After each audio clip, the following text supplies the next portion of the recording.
Hello guys, welcome back to another video.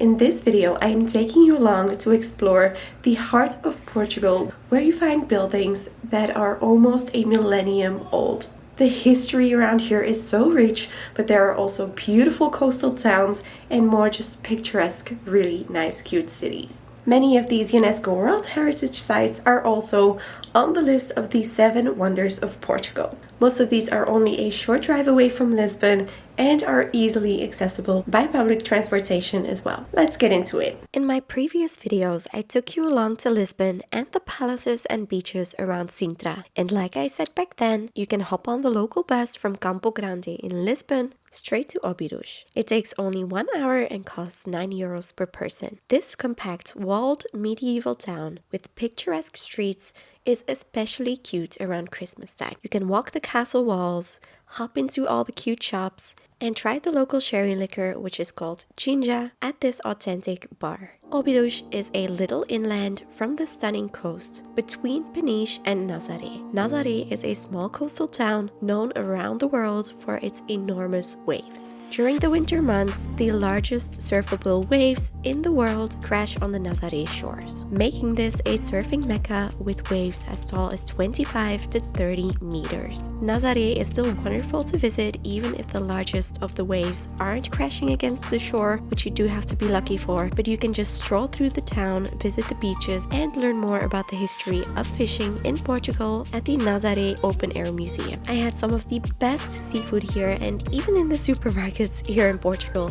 I keep being amazed by the amazing selection of seafood. Peniche, on the other hand, welcomes more surfers of any level, not just the professionals, and it is home to many surf schools. So it is the perfect place to come and learn. Peniche is where my boyfriend is from. I celebrated his 30th birthday with him recently, and he took me on a coastal drive exploring many beaches, including a cave where the first Neanderthal was found, and many more remnants of the Jurassic that have all come to the surface here. So that includes fossils and even dinosaur skeletons nearby. It is truly a stunning area of Portugal. It is also the gateway to the Berlengas Islands. Good morning! Today we are diving the Berlengas Islands just off the Portuguese coast.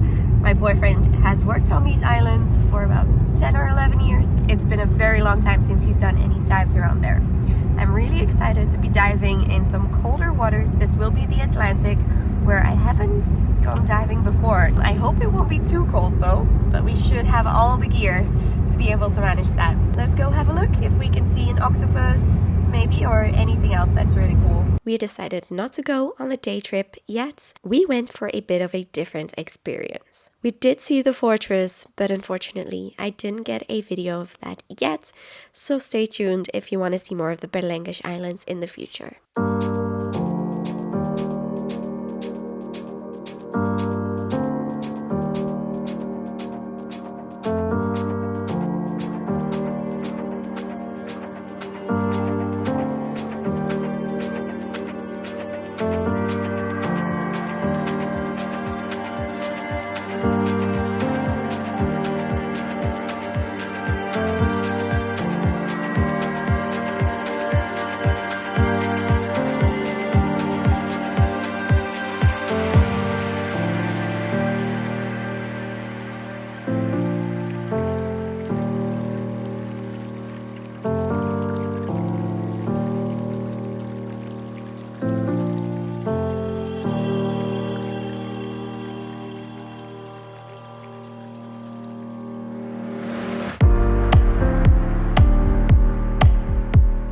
Lots of these fish my boyfriend usually fishes for, so for him to have them at his palm's reach was very special to him.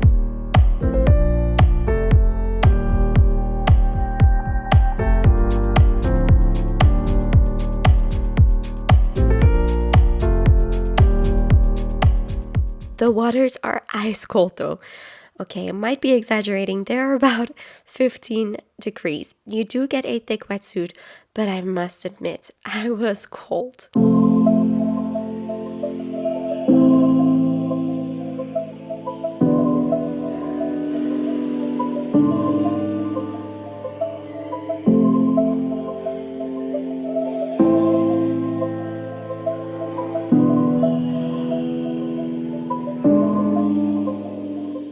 We saw so many octopus, a beautiful cuttlefish, and much more.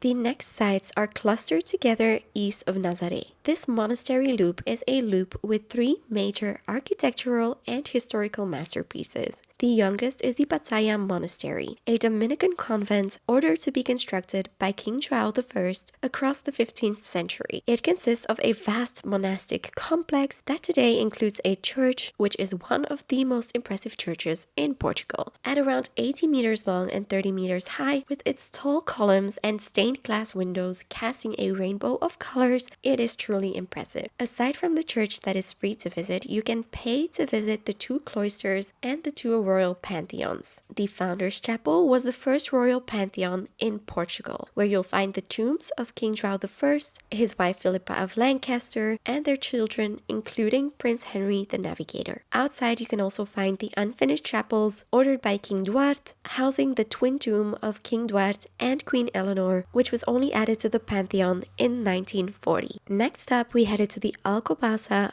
Monastery, founded in 1153 at the very start of the Portuguese monarchy by the first Portuguese king Alfonso I.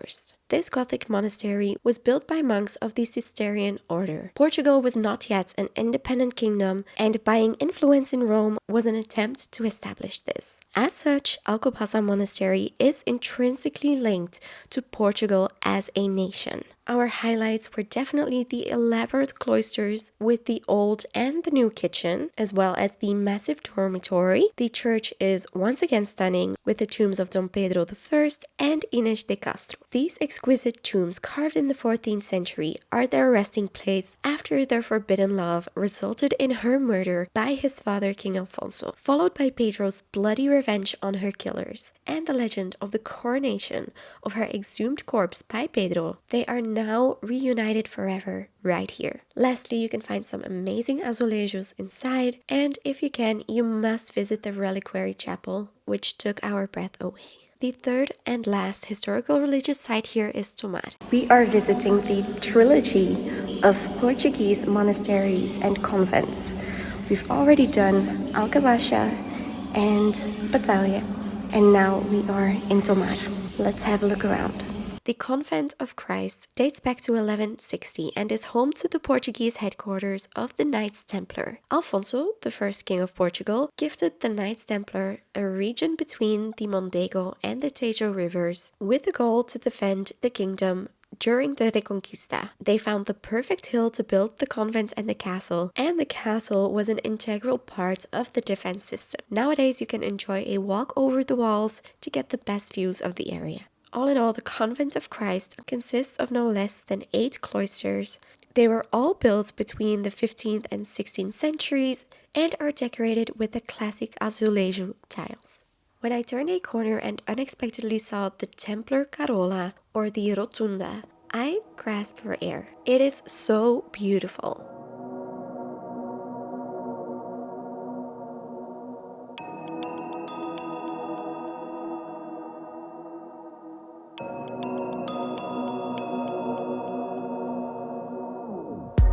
Another iconic element of the convent is the Janela do Capítulo, or the chapter house window. The Manuelin-style window was sculpted between 1510 and 1513 and designed by architect Diogo de Arruda. The organic shapes are made of coral, chains, and other natural motifs, hinting to the importance of this place linked to the maritime discoveries of the 15th century.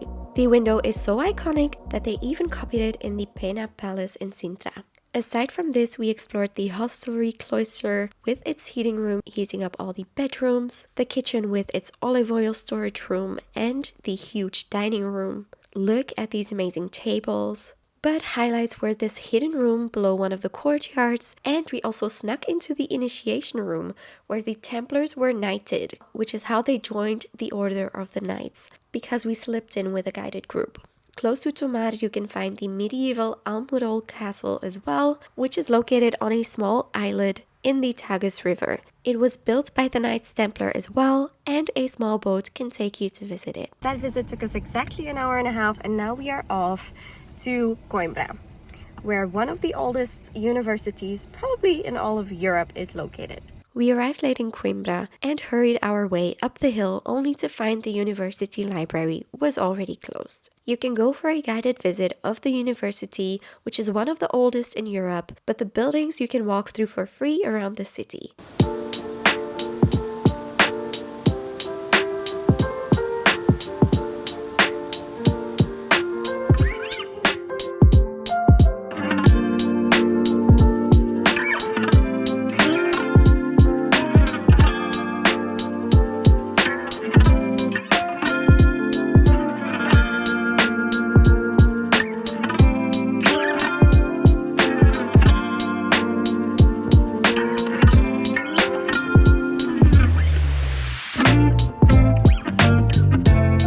The city will be more quiet on the weekends without the students, but during the week you can find them performing the Fado de Coimbra in the streets wearing their typical black student capes. There will also be a bustling nightlife then. We stroll through the center, which is home to a few cute shops, pastry shops, and cafes.